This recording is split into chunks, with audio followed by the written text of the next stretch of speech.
आणि यानंतर वळूयात महाराष्ट्रातल्या राजकीय वर्तुळातल्या एका महत्त्वाच्या अपडेटकडे। आमदार इद्रिस नायकवडी यांच्या राजीनाम्याची मागणी जोर धरू लागली आहे। राष्ट्रवादी काँग्रेसच्या युवा नेतृत्वाकडून ही मागणी होतीये। राजीनामा देणार नाही असं पवित्रा इद्रिस नायकवडी यांनी घेतलंय। राष्ट्रवादी काँग्रेसचे विधान परिषदेचे आमदार आहेत इद्रिस नायकवडी आणि त्यांना राष्ट्रवादी काँग्रेसकडूनच युवा संघटनेकडून राजीनामा देण्याची मागणी होते। मात्र आपण राजीनामा देणार नाही अशी भूमिका इद्रिस नायकवडी यांनी मांडली। या संदर्भात आणखी माहिती देत आहेत माझ्या सहकारी ज्योत्स्ना गंगणे। ज्योत्स्ना, नेमकं काय आहे? पक्षातनाच इद्रिस नायकवडी यांच्या राजीनाम्याची मागणी का होतीये?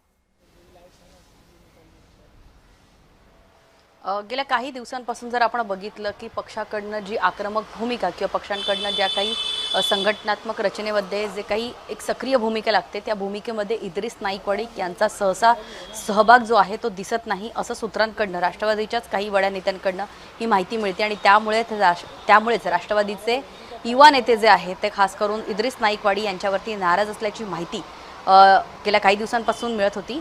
आणि त्याच अनुषंगाने अशी सुद्धा माहिती मिळते की सुनेत्रा पवार यांचे OSD जे आहेत त्यांनी इद्रिस नायकवडी यांच्या राजीनाम्याचं एक पत्र जे आहे आणि इद्रिस नायकवडी यांनी त्यांच्या विधान परिषदेच्या आमदारकीचा राजीनामा द्यावा अशा प्रकारचा एक निरोप जो आहे तो इद्रिस नायकवडी यांच्या पक्ष कार्यालयात त्यांच्या चेंबरमध्ये जे आहे त्यांच्या ऑफिसमध्ये जे आहे तो निरोप दिलेला आहे। आणि त्यामुळेच इद्रिस नायकवडी जे आहेत ते थोडेसे अस्वस्थ झालेले आहेत। इतकंच नव्हे तर इद्रिस नायकवडी यांच्याशी बोलताना त्यांचं असं म्हणणं आहे की मला अशा कोणत्याही प्रकारचा निरोप आलेला नाहीये। OSDचं येणं जाणं जे आहे ते आमच्याकडे असतंच, कारण पक्षाच्या आमच्या ज्या अध्यक्ष आहेत त्याच उपमुख्यमंत्री आहेत आणि पक्षाचं सर्व त्यांचे निरोप जे आहेत ते त्यांच्या खास माणसाकडे आमच्याकडे पाठवत असतात। आणि त्यामुळे असा कोणताही निरोप जो आहे तो इद्रिस नायकवडी यांना मिळाला नसल्याचं इद्रिस नायकवडी जरी म्हणत असेल तरी गेल्या काही दिवसांपासून खास करून पवार कुटुंबीय जे आहे ते इद्रिस नायकवडी यांच्यावरती नाराज असल्याचं कळतंय। कारण इद्रिस नायकवडी यांचा आपण बघितलं की अजित पवार यांच्या अपघाती निधनानंतर जे आहेत त्यावेळेस रोहित पवार मुंबईच्या police station marine drive police स्टेशनमध्ये FIR नोंदवण्यासाठी गेले होते। त्यावेळेस रोहित पवार यांच्यासोबत अमोल मिटकरी आणि इद्रिस नायकवडी हे दोन विधान परिषदेचे आमदार सुद्धा उपस्थित होते। त्यावेळेस अमोल मिटकरी यांनी त्यांची एक वेगळ्या प्रकारची भूमिका आणि एक पक्षाची जी भूमिका असेल ती असेल, पण मात्र त्यांनी त्यांची अजित पवार यांच्याविषयी असलेली भूमिका, त्यांच्या अपघाताविषयी असलेली भूमिका जी ती अमोल मिटकरी यांनी ठामपणे मांडली होती। मात्र इद्रिस नायकवडी यांनी कोणत्याच भूमिकेमध्ये मी तुम्हाला थोडंसं थांबवते ज्योत्स्ना। स्वतः आमदार इद्रिस नायकवडी आपल्या सोबत आहेत। सर नमस्कार। नमस्कार। जी माहिती आमच्यापर्यंत पोहोचते त्यानुसार पक्षातलेच काही नेते तुमच्या राजीनाम्यासाठी आग्रही आहेत। काय नेमकी याच्या संदर्भातली सत्य परिस्थिती आहे?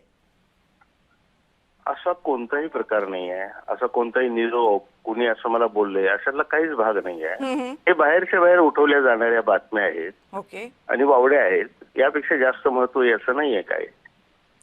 म्हणजे असंही म्हटलं जातंय की पक्षातल्या काही गोष्टींच्या संदर्भात तुम्ही ठोस भूमिका घेत नाहीये, तुमच्या भूमिकांवर प्रश्नचिन्ह उपस्थित केले जाते। पक्षाच्या संदर्भात ज्या काही भूमिका घेतल्या जात आहेत, अजित पवार यांच्या निधनानंतर ज्या ठोस भूमिका घ्यायला हव्या होत्या त्या तुमच्याकडनं घेतल्या जात नाहीयेत, अशा प्रकारचे आरोप तुमच्यावर होत आहेत। नाही, आरोप करणारे कोण आहेत मला माहिती नाही, पण माझे अजून वरिष्ठ सर्व आमच्या पक्षातली मंडळी, नेते मंडळी आहेत, ते जर मी कुठं घेत नसेल तर त्यांनी मला तशी मार्गदर्शन दिली असती।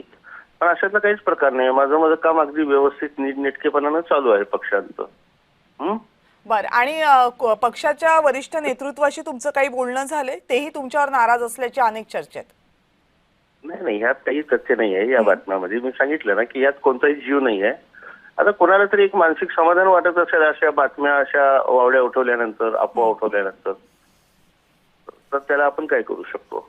बरं, नायकवडी सर खूप खूप धन्यवाद। जय महाराष्ट्राशी संवाद साधलात आणि तुमची प्रतिक्रिया व्यक्त केली त्याबद्दल। इद्रिस नायकवडी विधान परिषदेचे आमदार आहेत राष्ट्रवादी काँग्रेसचे, त्यांच्या राजीनाम्याची मागणी होते। मात्र इद्रिस नायकवडी यांनी या सगळ्या आरोपांचं खंडन केले।